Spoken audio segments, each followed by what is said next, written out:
Yo, what's going on everybody? Chad Lee here, and in today's video I'm going to share with you guys 5 weapons from older content, so basically the base game or any of like the Malawan takedown stuff that I think still just absolutely destroys here in Mayhem 2.0 in the upper Mayhems, because right now for a lot of the content we're kind of being forced to use the same handful of weapons, and I just want to share with you guys some other stuff you can be using and still kind of destroying when you pair it with the right builds and such. So these are in no particular order. So starting us off at number 5, we're going to be looking at the Redistributor. You guys definitely still probably use this depending on what character you play or what builds you use. But this thing kind of destroys on almost any build. My personal favorite way to play it is with the URAD anointment. So 150% bonus radiation, under 50% health. And then when you combine that anointment on a Gorillas in the Mist flak, this thing is insane. It kind of feels like our Ampmaster flak did back in Mayhem 4. And it just feels really, really good to go back to that kind of style of play. So just to show it off for you guys here, I do have buddy system on, so I gotta get rid of those. But as you can see, we don't even have any bonus elements on, and we're still wrecking. Now that our active skill is ended and we have bonus elements, we can just start wrecking some enemies, and then once we start chaining our Gorillas in the Mist to kind of pair along with those bonus elements, we can basically delete whole groups of enemies in an instant, and it's awesome. It feels almost exactly like it did in M4 when using this build. So I definitely recommend you guys trying to get your hands on these if you haven't farmed anything in the Malawan takedown since 2.0 dropped, and you're just looking for something else different than like a Monarch to be using and still deal like high amounts of damage, and obviously just have a really good crowd control weapon. So coming up next at number 4, we're actually going to be staying on the same exact build that we were just rocking, and this was definitely like my favorite gun before Mayhem 2.0 dropped, and that is the Hyperfocus. This thing kind of really took a hit with 2.0, but since the health reduction, this thing has been very good again. I've even been using it in true takedown Malawan takedowns, and it's been doing pretty well. Obviously, it's not at the level of a Monarch, but if you guys want something with high mobility and also a buttload of damage when using it with bonus elements, this is the gun for you. So what you guys are going to be doing with this thing is just getting your bonus elements as much as possible and just aiming for those crits. And right here, we don't even have really any bonus elements except for the 150 rad, but as you can see, it's still just kind of wrecking. Now that we have some bonus elements, we can start just kind of insta-deleting some of these enemies, and it's also still really, really good for bossing, especially in the Malawan takedown. Wotan and the Valkyries are super susceptible to the Hyperfocus and its extra projectiles that kind of like overlap on some hitboxes, and it kind of basically instantly destroys them. For the most part, you can still get super fast Wotan kills with the Hyperfocus, and it's just a lot of fun to use.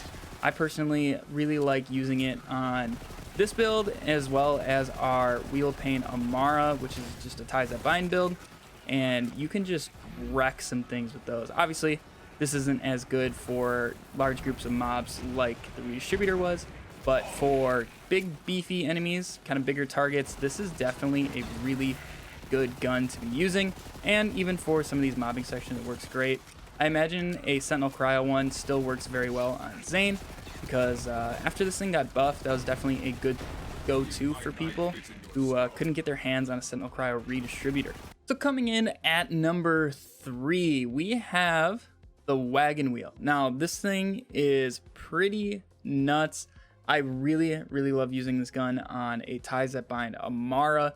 When paired with that action skill, it's ridiculous the amounts of damage you can do. So I definitely recommend using it on there, but also Gamma Burst builds, URADs, and just now with actually 100% bonus elemental damage for the next 2 mags being buffed, this gun can be insane on a ton of builds. So I definitely recommend experimenting with it and trying it on your builds. But right now I'm using it on our Wheel Pain Amara, and I do have 100% weapon damage. I would actually probably get 100% radiation for next 2 mags on it, ideally, but this is just the one I have. And before, with the old 390 anointment, before it got nerfed, That is what I used, and it was ridiculous, but nonetheless, it still does incredibly well. I even use this for like true takedowns, but right now we're just in a normal kind of mode takedown.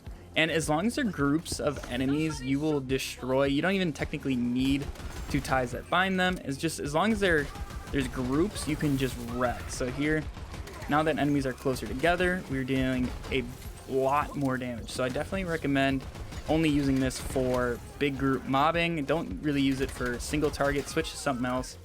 But for these large groups, definitely a very, very solid option. And even with like bosses that have a good amount of enemies around them, you can sometimes deal a pretty substantial amount of damage. So coming in at our number 2 spot, we're gonna be looking at the Maggie. Now this gun is amazing right now for kind of just general low level mob clearing, and you can just tear through some enemies in just a couple bullets, especially if you just find yourself a pretty decent anointment on there. You'll be all good to go for Mayhem 10. So right now we're just on our Frosted Flak build, and obviously you saw it was 100 rack attack anointment on there. And if we let that hit the enemy in just a couple shots, he's gone. Obviously if you get your trigger fingers going and you don't have Nogs boosting the enemies, here you can just kind of tear through them. Right here we'll start shooting at this heavyweight, and then he's gone just like that. So definitely a very solid choice, especially just like a kind of quick swap weapon if you need to finish off an enemy. If you're using like a kind of big mob clear weapon and then there's like 1 or 2 guys left, swap to this super fast and finish them off, aim for those headshots. You'll be good to go. It's really good to see the Maggie kind of be able to perform like this again, since Mayhem 2.0 has been super, super tough for so many weapons. So for our last weapon on this list, we're going to be looking at the Health Shock. Now, when this thing got buffed back in Mayhem 4, it became absolutely broken, and then now it feels super close to what it used to, and it's just overall a very fun gun to use, because I actually stopped using this gun for a while since it really didn't impress me in 2.0, but now it seems like it is just destroying.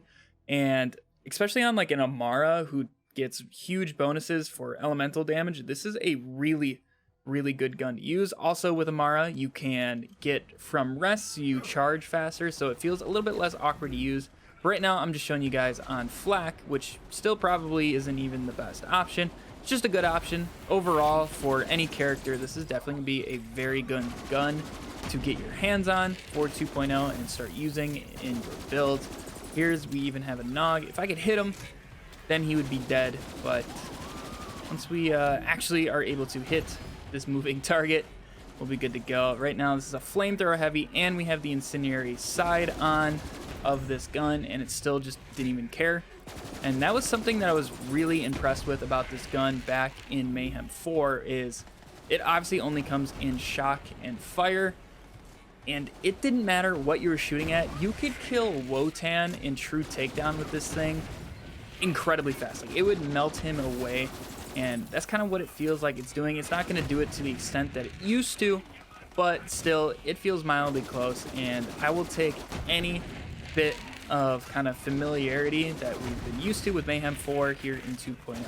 So this is a very good gun to get your hands on, and I highly, highly recommend it for basically any build for the most part. But yeah, guys, that is going to wrap it up for this list of base game weapons that you can still be using with really, really good results here in Mayhem 2.0. Like I said, not every single one of these are going to perform as well as you just saw once you start doing kind of scaled up activities like true takedowns in the Malawan takedown or the Guardian takedown. Some of them do very well though if you combine them with the right builds, like the Redistributor and Hyperfocus even do well in the Guardian takedown with the right builds. So definitely just experiment with them, see what works best with your current setup and what you guys want to run. But just in general, with any build in a normal Mayhem 2.0 game, these weapons will do you just fine. So hopefully you guys found this video enjoyable. Make sure to hit that like button if you did. Also, make sure to hit the subscribe button for more Borderlands content here in the near future. We're 1 week away from DLC 3, and we're going to have so much to cover, so definitely stay tuned for that. Otherwise, I'll catch some of you guys over on Twitch every single night at 8 p.m. Central Time. So have a fantastic day, and I'll catch you all in the next video. See ya.